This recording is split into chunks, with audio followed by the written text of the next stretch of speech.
teaching reading and writing to young learners ages 7 to 12. What a great topic. It's when I was asked to do this, my heart was glad because it's such an interesting age when kids are interested in learning. That's really a big focus. They're not just interested in learning, reading and writing, of course, but everything about the world. And we can use that energy, that motivation that they have to sort of activate their reading and writing skills. So it's a great age. So we're going to be talking about a number of different things today. And I've broken them into 4 goals. So the first one is motivating young learners to read and write. And you say, well, actually, my students, they're quite motivated already. They enjoy it. They love my classes. Well, sometimes that's the case. And sometimes it's not the case. And so we need to reach every student. Things have changed so much in education from, when I was a boy, which was, 100 years ago. But what's changed is we used to have a sink or swim mentality. We thought some students will do well, and the ones that don't pay attention, they'll do poorly and fail. We no longer think that way. Now we think everyone deserves to pass. Everyone deserves to do as well as they can. And the teacher's job is not to judge. The teacher's job is to encourage and support everyone to reach their goals. The second one is encouraging young learners to link reading and writing skills. Now, I'm not sure about your school. Usually these 2 skills are taught together, but I'm surprised. I still visit some institutions where they separate them, say, oh yes, this is our reading class with Mr. Ming, and this is our listening listening and speaking and writing class with Miss Ling. So they've separated them out to different teachers. Really, we need to link these 2 skills. And as you learn one and improve in one, the other can improve at the same time. So we're going to talk about some ideas to do with that. We're also going to talk about using reading and writing to help learners reason and imagine. Reason and imagine. I've kind of changed the vocabulary here a little bit. What do we mean by reason? Critical thinking skills. So why do I say reason then? Maybe it's easier sometimes for parents and for the students themselves to understand. A word like reason makes more sense to them. Similarly, imagine. That's creative thinking. And we want students to use their imaginations and to imagine things. But if you say think creatively, they're not sure what to do. So you have to use the word imagine. And then finally, the 4th one I want to work on is exploring practical teaching and learning strategies. How can we get more out of the students, again, to teach both reading and writing at the same time? So I'm going to give you 7 tips right at the end that will be useful, activities that you can use in your classroom tomorrow. Okay, let's go on. First, I want to start off with a story about reading. And of course, this is not a primary school student. This is Patti Smith, who's a famous singer, and she's also a writer. She writes poetry and other stories and things like that. But when she was too young for school, when she was still like about 3 or 4 years old, her mother was always reading. The mother absolutely was obsessed with reading and always had like 5 or 6 books open at the same time, spread throughout their home. There was a book in the kitchen, a book in the living room, 3 books beside her bed, and so on. And she was taking every spare moment she had to read. All over the house. One day, one of Patty's mother's favorite books went missing, and she looked all over the house. Where's that book? I was reading it yesterday. Where is it? And she looked for it everywhere. Where did she find it? Can you guess?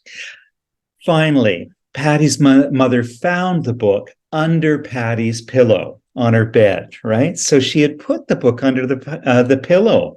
Patty, why would you hide my book under your pillow? The mother couldn't figure it out. Patty was, felt like she was in trouble. She wasn't very, very happy. And she said, I wanted the words to float up into my head. All right. So she thought that if she put the book under her pillow, maybe when she was sleeping, the words would somehow climb up and float into her head. It's a lovely story. It's a lovely story. And it's so sweet because we know that's not how reading works. And that's not what we use books for. But what does the story tell us? Actually, it has a couple of lessons here. The first one is that young learners need to understand the concepts of reading. Okay, so we sort of assume that everybody knows this, but no, we have to learn. We have to learn that letters have sounds. Those sounds build into words. Those words have meanings. Those meanings have to go together with other words into sentences. And those sentences come into discourse, stories, articles, other sorts of writing that instructions, other things that we encounter. Young learners, they see the final product. They will see a story, but they need to work backwards from story to sentence to words to sounds. So it's the concepts of reading that we have to work with students. Some will get it, some will have learned it at home, some won't. The second one is motivation to read and write begins for each of us in different ways. All of you probably are laughing at the story of the book under the pillow, and you think how silly, but maybe one of you, I don't know, maybe one of you had the same experience in some way. Maybe you thought the same thing, but probably not. What about the motivation was important here, though? The mother was reading. Patty wanted to be like the mother. She wanted to know what was in the books. And so it's kind of complicated sort of things, but motivations can be different for each of us. But many young people, many young learners, they want to learn to read because their older siblings or their brothers or sisters or their parents are reading, and they want to do it too. Many children pretend to read. My sons did. I have two sons. And when they were young, they would hold up books and pretend to read. Young learners are natural problem solvers. This is an interesting one because Patty found a solution. It didn't really work, putting the book under the pillow to learn, but at least she thought of an idea and she tried something. And so it's a wonderful thing about young learners is, again, they try to solve problems, and we have to take advantage of that in some way. Okay, so back to our four goals. Motivating young learners to read and write, linking reading and writing skills, using reading and writing to help learners reason and imagine, and also exploring some strategies. I'm going to share some examples from 3 levels from eFuture, and thank you, eFuture, and Joseph for hosting us this evening or morning, whatever time it is for you around the world. So these are 3 books, and I'm going to be taking examples from these as I talk about, how we can teach. You might use other books from eFuture or even from other publishers. That's okay. The principles will be the same. So I'm just trying to show these to give you some ideas. Okay, let's start off with the first one, motivating young learners to read and to write. How do we do that? Well, young learners' motivations are sometimes intrinsic and sometimes extrinsic, and sometimes both. What does this mean, intrinsic, extrinsic? Many of you will have heard this. But intrinsic basically means inside yourself. Extrinsic means the reasons for doing something are outside yourself. So maybe someone telling you what to do or paying you to do something, right? Intrinsic is more about curiosity. But before we go there, just think to yourself, what motivates you to read? What motivates you to write? It's an important question for all of us, and again, many of us will be different. For me, what motivates me to read? Well, I read for many reasons. I certainly read because I have to. I have to look at, the credit card statements. I have to look at the bank statements. I have to read things like that. But I mostly read for pleasure. Increasingly, I spend so many hours a day, if I can, reading, like Patty's mother, books that I enjoy reading. So I find pleasure from reading. So that's the motivation for me. What motivates me to write? Well, I write for a number of different reasons. One of them is to be social. So I send emails and text messages to my kids, to my relatives, to my friends around the world, and I contact them. So I'm motivated to write for many reasons. Again, sometimes because I have to do government documents, or for my work I have to write. I wrote this presentation, but other times it's to be social. So it's different reasons. The big question, really, to think when you think about this is, are your reasons different from when you were young? Well, yeah, probably yes and no. Again, when I was young, I had to read some things at school, as part of going to school, but pleasure was still a very big thing for me. And that's important. That's important. Reading and writing for pleasure was important to me as a child and continue to be important now. And that's important because we want to continue that in students, promote it in students, and make them self-motivated learners throughout their lives, lifelong learning. Okay, intrinsic motivation, as I said, comes from within. With young learners, intrinsic motivation is most natural. They are curious. They have curiosity. They have a sense of adventure. They all want to explore things all the time. They're always wanting to learn new things. This afternoon, I was walking down the street, and there was somebody with a few children. They had 3 young children, and the kids were dancing down the streets. Like, everything for them was an adventure. Just walking a block or two on the street to go somewhere was an adventure. They were turning it into that. Again, these are important with young learners, and it differs from adults. Adults are not going to be the same way. They don't have the same sense of curiosity. They don't have the same sense of adventure. What can we do with this? Well, one thing we can do is to ask questions to explore students' intrinsic motivation. What do you like? It's a simple question. What do you like? What do you like to do? What do you like to read? What do you like to look at? Dinosaurs. I love dinosaurs. Would you like to read and write about dinosaurs? Oh, yes, right? Easy. It's an easy way just to capture it. You do that for every single student in your class and say, what is the thing you like the most? And ask them to write it down first, because if they just say it, the first one, the second one will say what the first one said. But get them to talk about things that they like, and then say, okay, let's find some things you can read about that, or let's write about that. Intrinsic motivation, there's lots of ways that we can make it more interesting. So we develop students' intrinsic motivations by praising them, but also by, saying, yeah, that's great. I like that. I've read your story. I enjoyed that. You did a good job on that dinosaur story, right? But also connecting their intrinsic motivations to both classwork and to other students. So we're saying, you like music. Oh, so does Joseph. So well, the two of you get together, right? So you're connecting it. You're building social aspects to that. And again, with the classwork, you say, oh, I know you like the ukulele. We have a unit coming up on music. I think you'll enjoy it, right? So getting them excited. Unfortunately, intrinsic motivation is sometimes discouraged by everyone having to learn the same things in the same ways. We can work around this. I mean, we certainly have to go through the whole book. We have certain things we need to cover in a classroom, and it's not always exactly what every student is interested in. But we can try to play with that a little bit. And one of the things we can do is to ask students to teach sometimes. If I did have that unit on music and I was asking students to do something, I could say, okay, you like music. Why don't you teach part of this unit for me? And I don't care how old they are. The youngest students can teach something to other students. They can just spend a little bit of preparation time.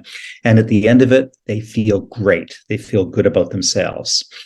Extrinsic motivation, that's what we say comes from outside.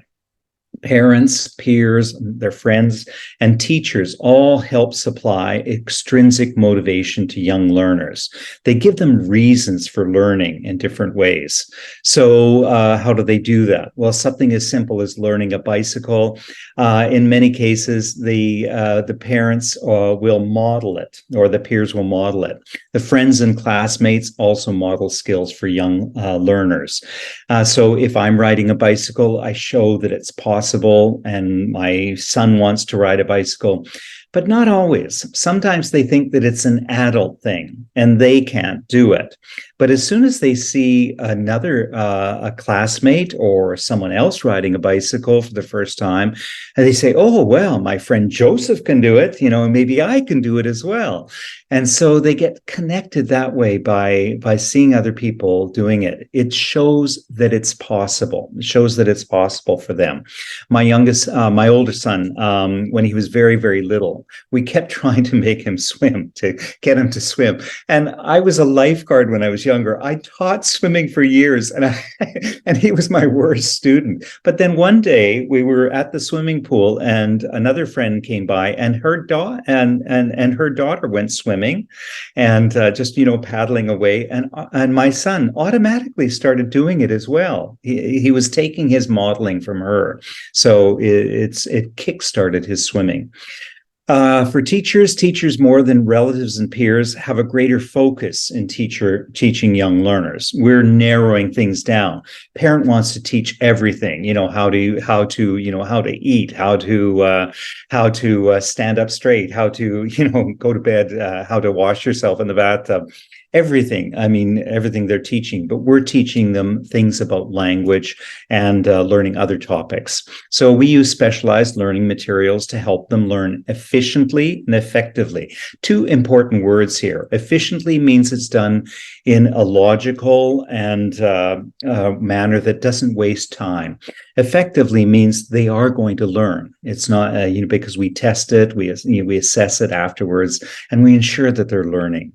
A lot of motivation comes from textbooks because all of a sudden, you see what it looks like when you give a new book to students. They're excited. It's a gift. It's something they're excited about. So learners are motivated when they read language describing the things that they do and the things that they want to do. So I know this picture here. I love this. It's very simple, but there's a few things about it. Okay, you can see the language. This is my friend. We draw. We jump. We draw and jump. Okay, so you can see what the language is being taught with the conjunction there and the repetition of the words. It's something you understand. But there's a few other things going here. First of all, kids love to draw and they love to jump. So you're teaching them the language for the things that they enjoy doing. There's another very small thing here, and I'm sure this was intentional, but what's the missing number? What? What's the missing number? Well, it goes 1, 2, 3, 4, 5, 6, 7. It doesn't, it's 8, right? You have to have insight to do that. You have to infer that it's 8, that 8 is the next in the sequence. I love this because it's drawing in a little bit of math at the same time, that it's making students really think about what they're doing. So it doesn't say there, it doesn't say as a task, but it's, again, something we can do with tasks is to activate students' interest in learning.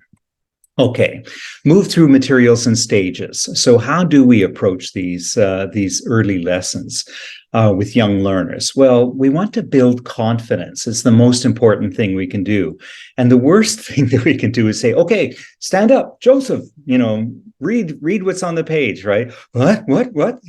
Me? And they're embarrassed. They say it wrong. The other kids are laughing a little bit. That's the worst, right? What do we want to do? First of all, listen. I'm going to say it first, or we can use the audio because these have audios with them. And then, then take some time, read it. You're by yourself, so the students can take their time and go through and read it. Then practice with a partner. They're not embarrassing themselves in front of the whole class. And also with one partner, they can say, I don't know, what are we supposed to do? Oh, it's easy. We have to do this. Oh, I see. Okay. And so then they get they help each other. So it's peer learning. So practicing with a partner goes to practicing in a group. So you put them in, 6 students and they can practice with each other, and then start mixing the skills. Try writing it again. So we're linking those things, reading and writing, and they're listening and taking turns and maybe singing it. And then speaking, writing for the teacher or for the whole class, okay? So they build confidence by doing these things in stages. And then at the end, the confidence improves their motivation. But learning also involves making mistakes. And in no other subjects do students make so many mistakes as they do in the language classroom. I don't care any age, but it's not like in social studies or mathematics or anything else. You make as many mistakes as you make in a language because you're not just writing, but you're speaking, you're reading, you're listening, and the room for making mistakes is a problem. It happens, but to motivate students, it's important to deal with both praise and corrections in positive ways. How do we do that? How do we do that? Well, we can motivate them. Don't say things like "You're so smart." You're so smart. That's a state. Like you're saying you're always smart, and then students start to think I'm always smart. I can do no wrong, and that's not the way it is. Just better to say you did a good job. You did a good job on this part. And that's enough praise, right? But just saying about the quality of the student, same thing. You never say, oh, you're a bad student or something, or bad child, or you're a bad boy. It's a terrible thing to say because they think it's a state. It's the way that they always are. And it's very negative. Okay. And don't say you're not trying hard enough. Find other ways to say that.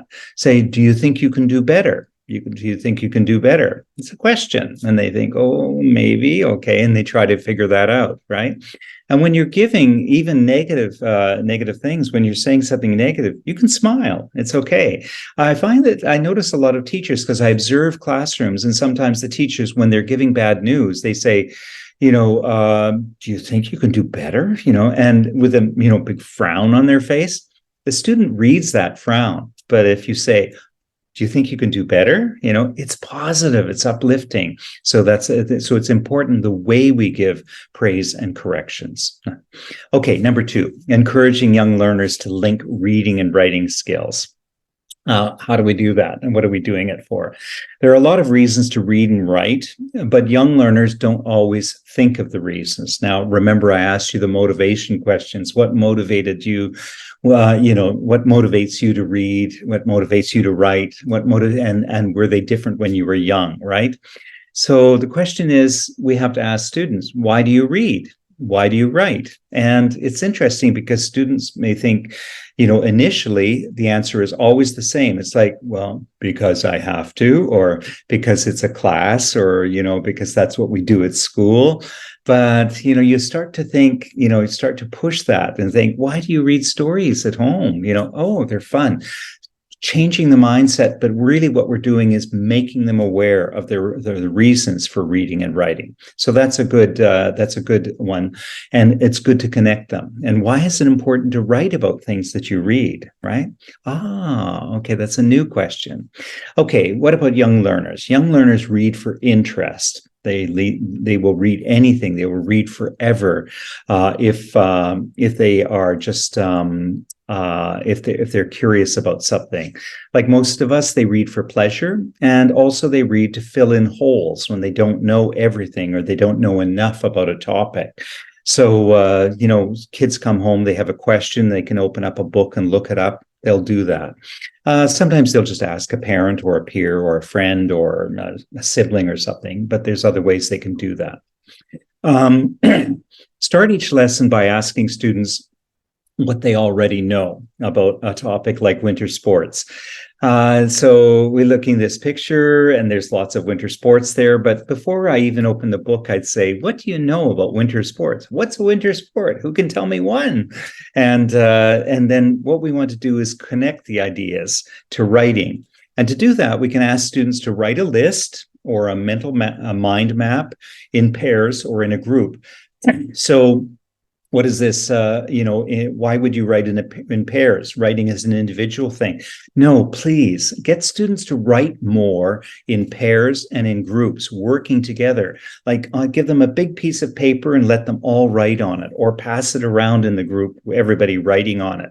Why? Because then they're starting to teach each other, and they're also say, oh, he knows how to write quite well. Why don't I know how to write better or something? They start thinking about these things. So we can do some, and also we find out sometimes that students know a lot as a group, and sometimes they know more than you. and say winter sports. Okay, skiing, downhill skiing, cross-country skiing, tobogganing, right? Going down on a sleigh. You might have different words for that, sleigh, toboggan. Skating, figure skating, or hockey. It's a couple of different ones. Curling. What's curling, right? Never heard of curling. A student will say that. They'll say, what is curling? And then a wonderful thing is happening. All of a sudden, you've created a situation in which the students are peer teaching. Say, oh, curling is when you slide a rock down down the ice, and you have to knock the other rocks out of the place. And my dad does it, right? And so then they start sharing and educating each other. But that doesn't happen if you ask everybody to work on their own. Say, write a list about winter sports on your own.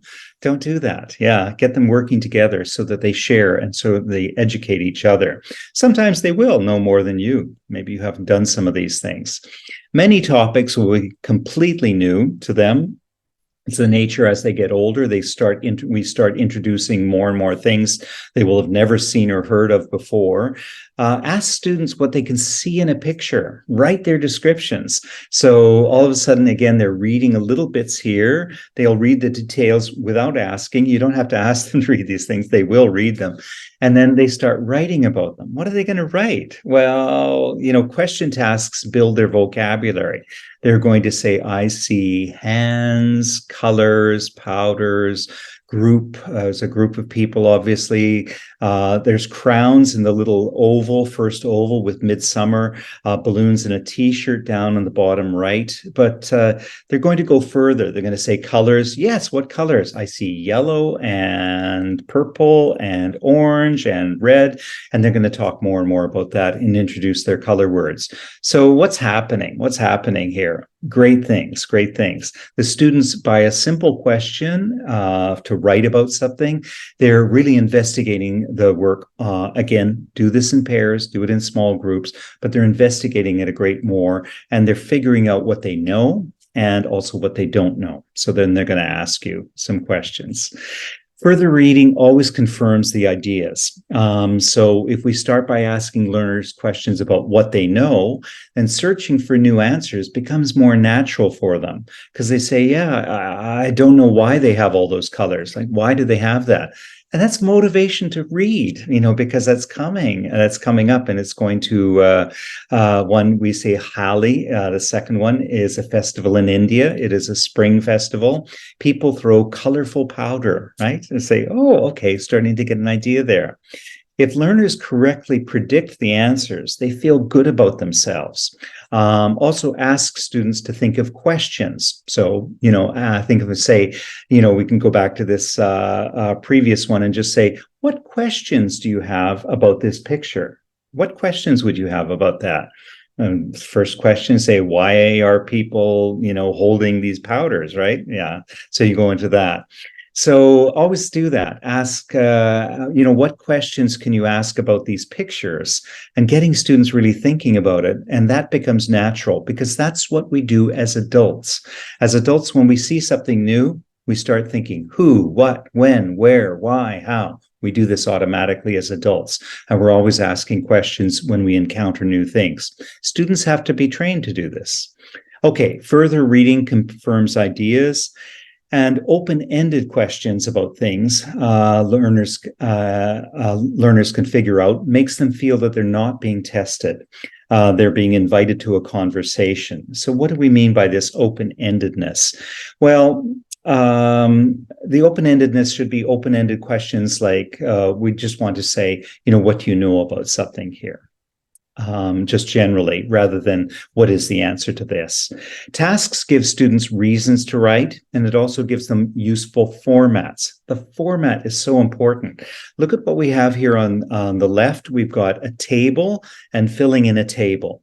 On the right, we've got Post-it notes. Both of them are giving students ideas about how to organize their ideas. And of course, these graphic reviews change in different ways. Linking reading and writing skills helps for lifelong learning. Young learners find ways to take notes to study. It's the first thing we do for linking reading and writing. Take some notes. but they need to be taught how to take notes. Encourage young learners to keep different kinds of diaries. Just it doesn't have to be, like a whole novel about your autobiography, about what you're doing every day. But you could ask them, say, well, I want you to keep a diary of the new words you learn every day. So just in the back of your book, every day, write down at least one new word you've learned, and maybe several. So students get into that. So different kinds of diaries. Young learners can see themselves as writers, able to create and preserve new ideas. So when they think of something, they can write it down, and then they can look at it later and share it with others. So it's a powerful thing to be a writer. Number 3, using reading and writing to help learners reason and imagine. Okay, so what are reasoning and imagine? Why are they important? Okay, so Samuel Johnson, who wrote the first English dictionary, that's a picture of him there in the small circle, he said there's 2 kinds of knowledge: knowing something and knowing where to find it. This is really important. So he said, knowing something when you just have it in your head, or knowing where to find it. And of course, he had written a dictionary, so he wanted people to look into the dictionary and see it. Learners today no longer need to memorize everything that earlier generations did. When I was young, we had to memorize things like, what are the names of all the Canadian prime ministers? I don't know why we would learn that. Like why that would ever be useful. Like, it's not like a policeman stops you on the street and said, who was Canada's 5th prime minister? Nobody asks you that, right? It's useless information.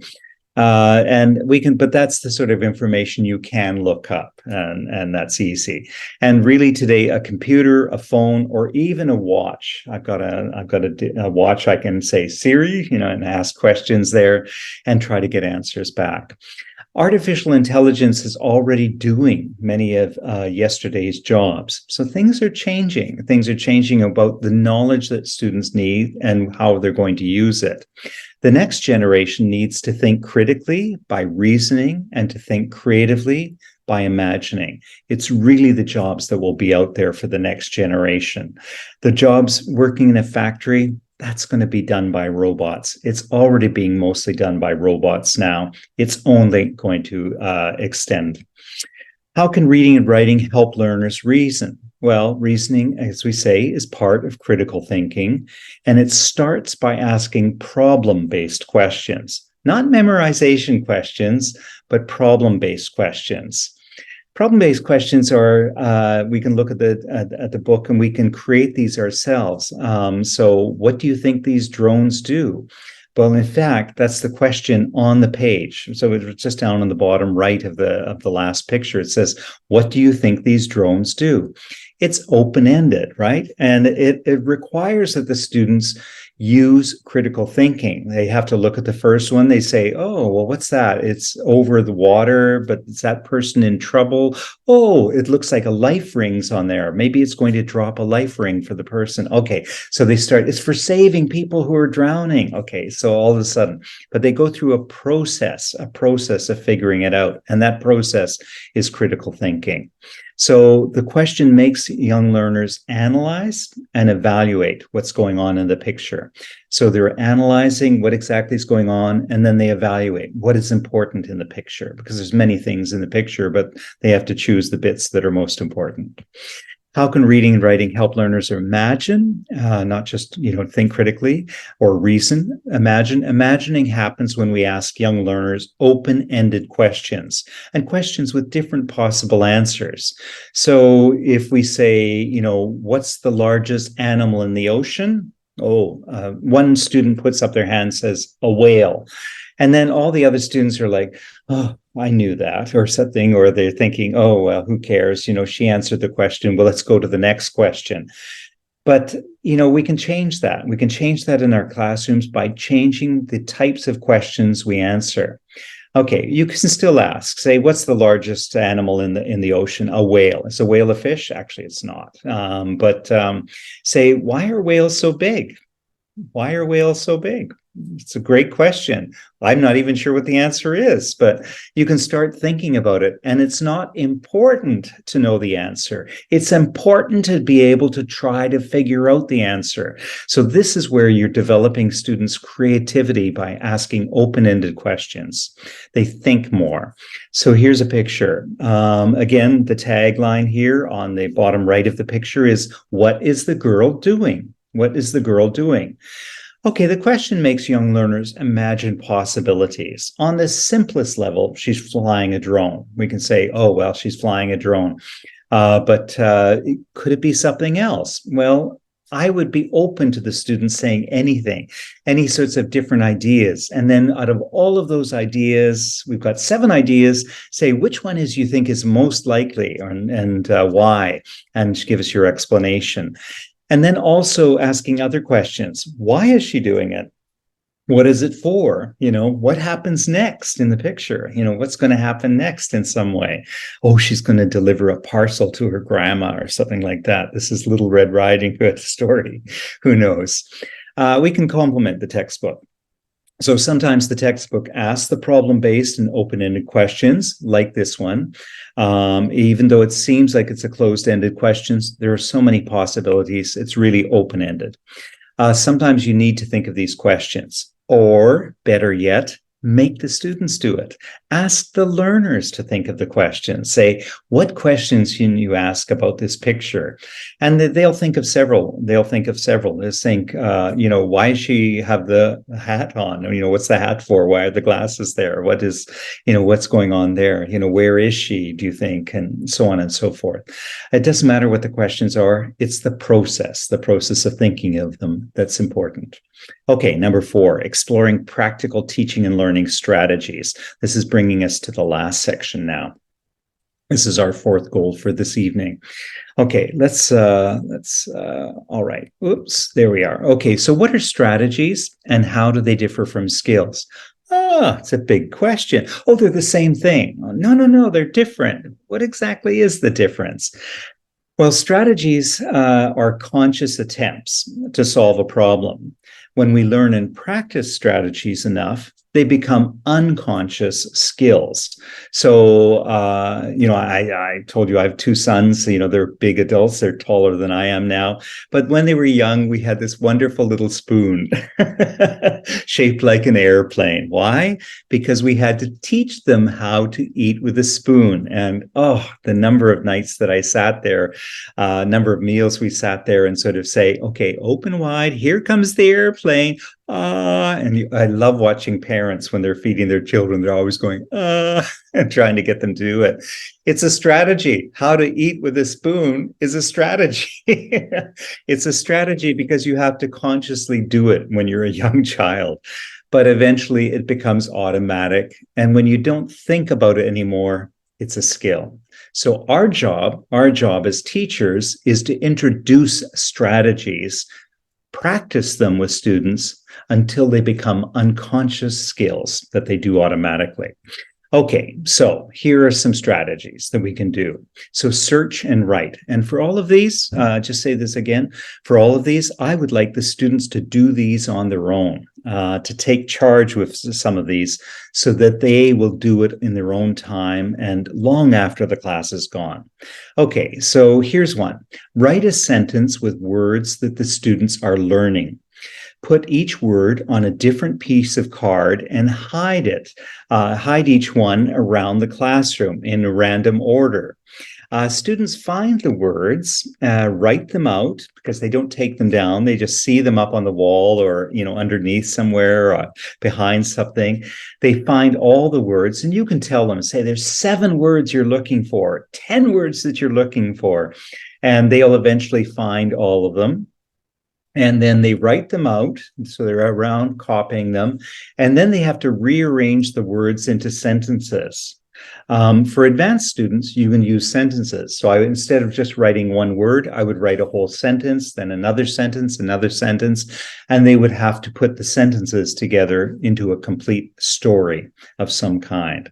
All right, okay. All right, so here's an example from one of the books. This is just one paragraph. It's be, and the sentence that I've taken, be between circles, circles, empty from hives, if made spaces, the, there, were, would. You can see I've just put them in alphabetical order. Here, what is important? What is important here? You don't need to tell the students this. They will figure it out. But there are three words here that are different. These three words are circles, circles, and if. Why? Because the two circles both have punctuation. So I know that circles is kind of part of a clause that before another clause comes in. And I know that the second circles is at the end of the sentence. And then I also know, because if is the only word with a capital letter, that must be the start of the sentence. So all of a sudden, students are using these clues. You don't have to say, this is a grammar lesson on punctuation, right? And capitalization. You don't have to say that. The students are explorers. They're trying to solve a problem, and they will solve it themselves using the information that they've gotten. And it doesn't matter if they put a label on it, they're going to do it. So if hives were made from circles, comma, there would be empty spaces between the circles. Okay, so the book teaches that. It's in there, and the students are learning that, and it's developing their language as they're doing it. But they will remember this for 10 times as long, because it's been turned into a little bit of a game, just this one little bit. They will remember this for a long time. So again, making things memorable in the classroom, one of the big things we do as teachers. Why does it work? Why does it work? Learning games, any kind of a learning games, they lowers students' inhibitions and increases their motivation. So their inhibitions, a game is when you get excited about something, and yourself, every time when you play a game, all of a sudden, you get more excited and you participate more. Students are not as worried about what they're saying or speaking because they're excited about, playing the game. Search-based tasks force students to think more deeply about the words that they read and they write. So they're thinking, okay, what are the meanings of all these words and how do they fit together? They have to think deeply, and they have to know the meaning of each of those words. And students learn grammar intuitively. You don't have to say, what is the grammar of this? Where's the preposition? What follows the, where's the adjective in place of the noun? And you don't have to say any of that or deal with that. They will learn it intuitively. They'll figure it out. Okay, number two, second one. Remember, we have 7 of these. So dictate and switch. How does it work? So one partner reads aloud, the other partner writes the words that she hears. The partners then switch roles, and the partners check what they've written. So they're basically, it's a simple dictation for each other, but they're doing it as partners and peers, and they're checking each other's work. So of course you could do this. Of course you could do this yourself. The teacher often stands at the front of the class. Okay, say, everyone listen to me, everyone write, but it's boring. This is turning it again into much more of a game. So my grandma has bad vision, so she wears glasses. That's the first sentence here. It says number 5 there. So my grandma has bad vision, so she wears glasses. The other student is having to write out the sentence, say, no, say it again, or say it slowly, or how do you spell vision, right? So all of this is going back and forth, and it's great because the students are working together.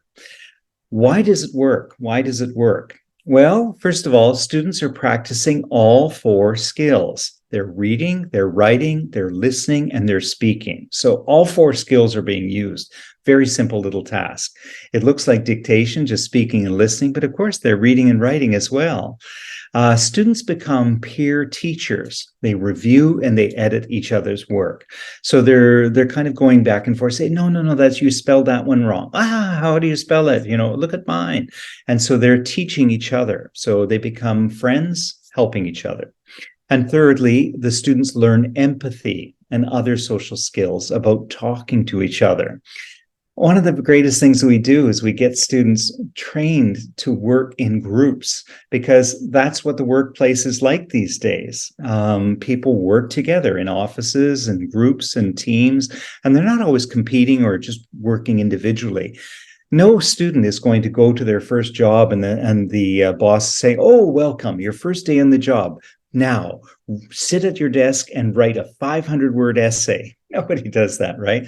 It's no, it's like, "Oh, here's the people you're working with. They can help you and they'll help you learn, and you can work together," right? So it's learning empathy to feel for other people as they learn, and the social skills about how to talk to others. Okay, number three, finish a story. How does it work? The teacher or partner reads part of a sentence or part of a story. So again, for the younger learners, part of a sentence is enough. For the older learners, part of a story. Students write creatively, finishing their version of the story or what they think comes next. And students compare their stories. So you can do this with fiction or nonfiction. So this is a nonfiction story from, again, one of the books, the eFuture books. Part of it says, "You smell freshly baked bread when you enter a bakery, but soon you do not smell it as much. This is because," now the other student needs to think, why is this because? First thing the students will do is they'll say, "Okay, say it again," because they want to better understand everything. So it's a great thing. It's a great thing that happens. So the answer in the book is that is because your nose is getting ready for new smells. Okay, that's the answer, but I'd be more interested in what the students write themselves, what they think, because they might have some other ideas, or they might say the same thing in some new ways. So that's wonderful as well. They might say something, well, long ago hunters had to be careful because if they had to smell a tiger in the woods or something, who knows? They're going to have some other ideas. Fiction is ideal for this task. It's ideal for young learners, creative writing, actually for learners of all ages, even adults. They all thought the house was empty. Then they heard, what did they hear? What did they hear? Right? So the students can write that in, whatever it is, they can write in what they expect. Okay, why does this work? Why does this work as a strategy? Understanding a story stub or part of a story or sentence stub involves many skills, including critical thinking, to make inferences, to guess what is next. Finishing a story includes creative thinking, so you're using critical thinking and creative thinking in the same task. Having something to build on is better than giving students open-ended writing. I remember learning this when I first started teaching myself. The professor said, "Don't ever tell students just to write what they want. Write something, write whatever you want." Don't ever say that. Always say, "I want you to write a story about a purple whale flying through the sky." Every student can do it. If you say they can write anything, they just spend all their time trying to think, what should I write? What should I write? What should I write? And they're not sure. So give them something to build on. Okay, number fourth strategy, write a script. How does it work? So students read a story and then they work together to change the story into speeches. Students add text to those speeches and they write a script. And then students act out the script. They perform for the class or for in their group, maybe to start off with. So here's what the textbook says. In this particular one, it says, "Grandma and Grandpa came for dinner. Anna and Carlos are helping Mom. It is time to set the table." This is important, and the way in which it's taught is important. It's introducing new vocabulary, dinner knife, puts, fork, spoon, that's all being introduced. That's important, and everything that it does. But as a secondary activity, to follow up, to emphasize, to build out these things, we can do something more and write a script. So it turns into, Tom says, "Hi, Grandma." So all the text in red has been added. "Hi, Grandma and Grandpa, you came for dinner." Grandma, "Yes, Tom." "Oh, where are Anna and Carlos?" Tom, "Anna and Carlos are helping Mom. It's time to set the table," right? So all of a sudden we've changed this into speech from a story. So why does this work? Why does this work? Students learn the differences between speech, description, and reported speech. Students use all four skills, reading and writing, listening and speaking again, and you see many of these strategies do. Students integrate facial expressions and body language. So they're turning this story into things that they would say, oh, they're over there. They would point to where they are. They're welcoming grandma and grandpa. And they're all of a sudden they're connecting the language in the book to the facial expressions and the body language they should use. Here's the fifth one, word groups. How does it work? Students read a passage and find groups of words. This is great. Groups might include things like colors or parts of speech, like nouns, verbs, adjectives, and adverbs. Students do not need to know the terms to identify the groups. They'll just put the words together. They may not know the label, but they can just put them together. Then get the students to share and compare their stories. So word groups. Here's an example. Okay, we've got this great thing about dogs surfing, which is a real thing. I had to look this up. It is a real thing. Dogs do surf. The dogs surf the waves. Jane, sorry, capitalized there.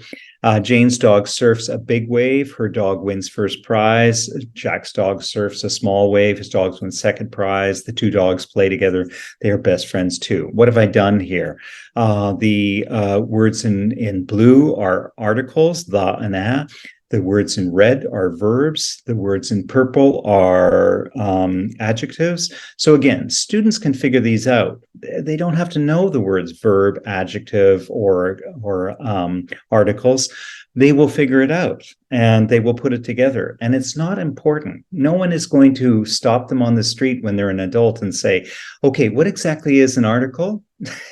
Nobody does that. But knowing how they work is important. So why does this work? Identifying word groups raises students' awareness of key parts of language. They become more and more aware of what's written on the page.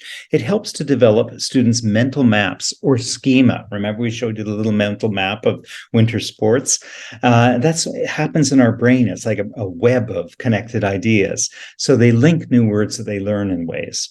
And it connects students' second language to their first language. If they've already learned what these words are in Spanish or Vietnamese or Indonesian or Bahasa Indonesia or Japanese or Korean or any other language, Spanish, then they can make the connections and it works the same way. So they realize, okay, I get this. So number 6, write the test. How does this work?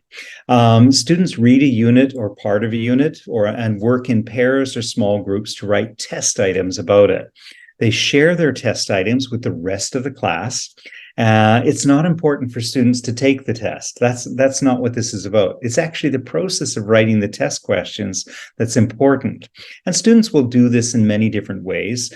There's how do you make green? Open-ended question, more or less.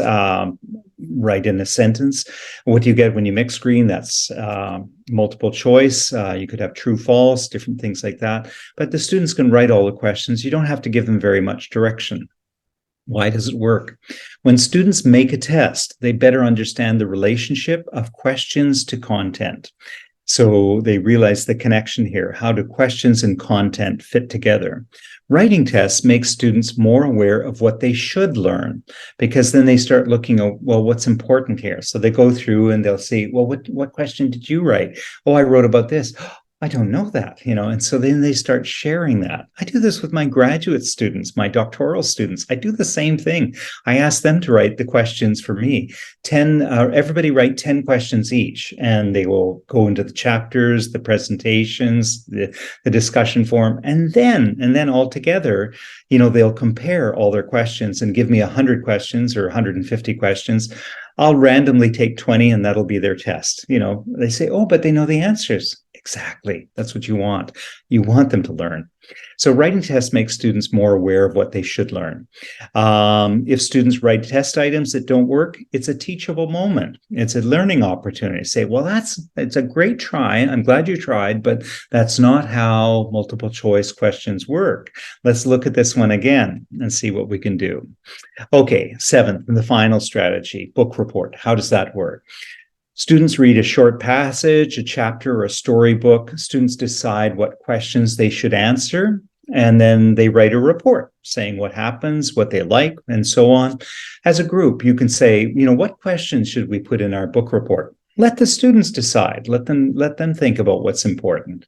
We should write about who's in the story, right? Oh, we should write about what happens. We should write about our favorite character, whatever that is, and let the students decide. Maybe as simple as just saying what you like and what don't you like in a story. That can be good. I like the story about sumo wrestlers. They look like giants, right? I don't like eating so much food to become big like them, right? So they'll have different points of view and things, and that's all valid. And then they share their ideas. Why does it work? Students may learn about new books that others enjoy. I know my own sons did this when they were younger.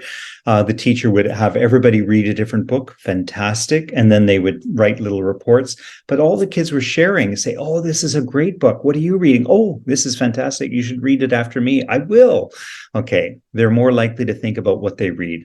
And then finally, they're more likely to expand their reading according to what their friends enjoy reading. So it just turns them into better readers. Okay.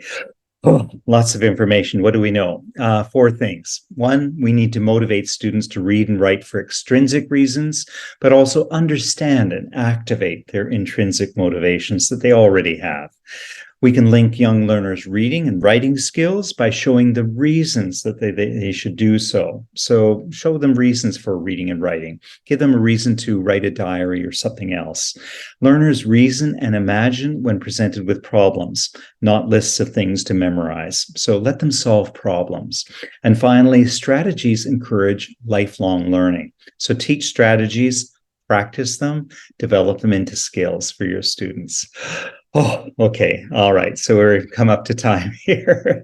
All right. So we still have a few minutes left, I think, and for a few questions. Thank you very much. And all right, Joseph, do we have some questions?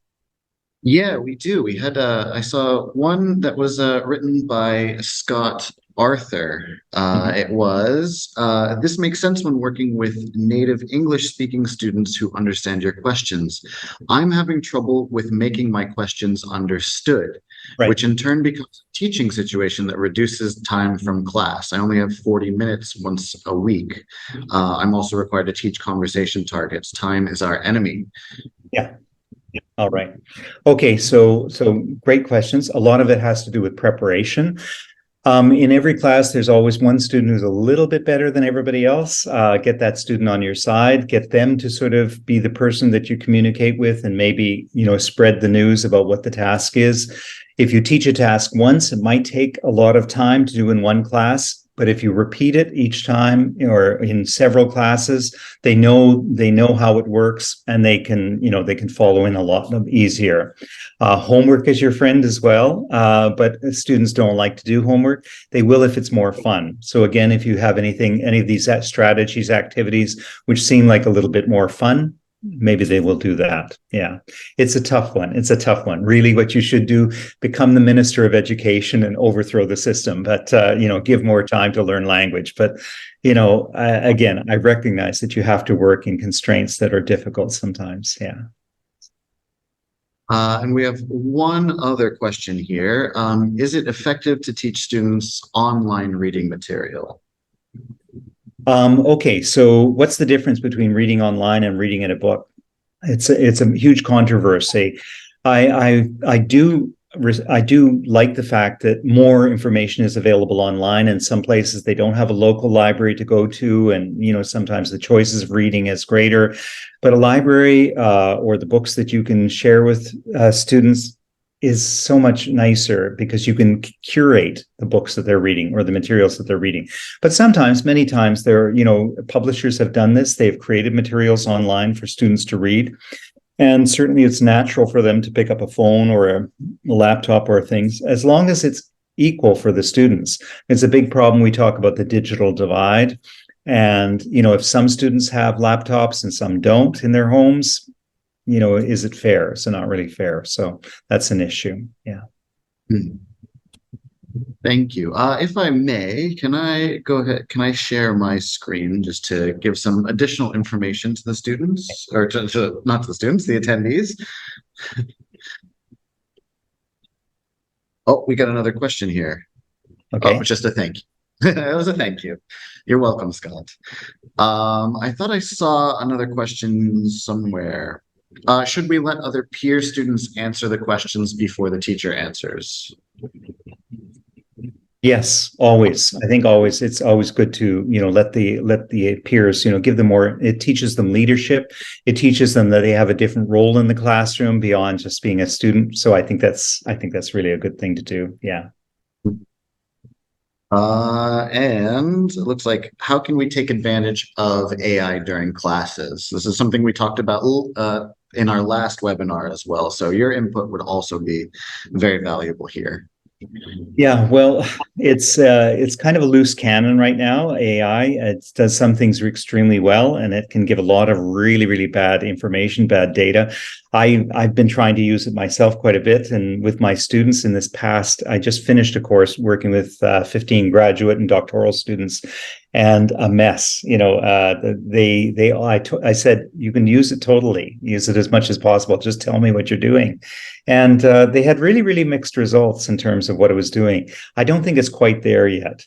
In terms for young learners, I think there's too much, we say, cognitive overhead. It means it takes too much to figure out how the program is working, and they're not critical enough to sort of look and see what it's doing right and doing wrong.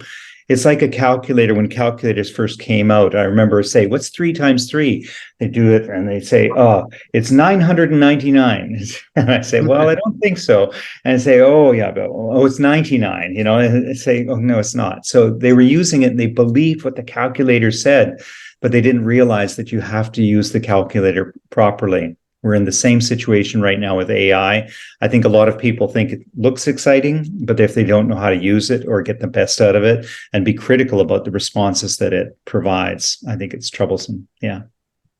Absolutely. Absolutely. Well, thank you, everyone. And thank you, Ken, for such a wonderful presentation. Thank you for including me in your examples as well. I enjoyed that. And I Okay. hope this was very, very informative for everyone. I have posted the survey or the link to the survey and to the presentation in the chat. You can also scan the QR code on your screen to get to the survey if you want to do that as well. And if I may jump backwards in time just a little bit here, I put up all of our distribution partners' contact information. So if you have questions about getting your certificates, or if you have questions about smart reading, I did see somebody ask if it was available. You can contact our partners and talk to them about pricing and shipping and all that information there. If you don't see your country listed, you can always just contact us directly at eFuture, which is inquiry@eltkorea.com. And with that, I think we can, I do see a couple of other questions. Let's see if we can answer them quickly. If it's a one-on-one class with no peers, what should the teacher do to motivate the student? I think that is a good one. Right. Okay. It's a wonderful thing, and it's an unusual situation. Having one-on-one, I would think one thing to do is to pretend, do lots of pretend things. I would take in all the hats that I have and say, let's put on a different hat. Okay, now you're a mother, now you're, somebody else. Yeah, you're a puppy. What are you going to say? And, and try a lot more theater, a lot more acting to take people out, to take the students outside of who they are and to imagine them having dialogues with someone else. I'd also videotape some of those and say, videotape half the conversations and go back and forth, and so that they could talk to themselves and pretending, putting on little hats, putting on another little hat and do that. It would be a lot of fun. So, but again, that's what are you doing? You're lowering the effective filter. It means that you're making them less self-conscious about what they're doing, and you're giving them the opportunity to have some fun in an unusual way. They'll talk about it after class. What did you do in class today? Well, we put on these hats and I was 3 characters. It's just something unusual to do. Yeah. Wonderful. Well, Thank you again, Ken. Thank you very, very much, and thank you everyone for attending and taking time to join us and have a lively conversation with Ken about reading and writing, which are very, very important. So again, if you have any questions, please feel free to reach out to Ken Beatty. You can also reach out to eFuture, and this presentation will be up in a couple of hours to maybe tomorrow, depending on how busy everybody is. But you'll be able to find this presentation again on YouTube. So with that, I will say thank you and farewell. See you soon. Okay. Bye-bye. Bye bye, everyone.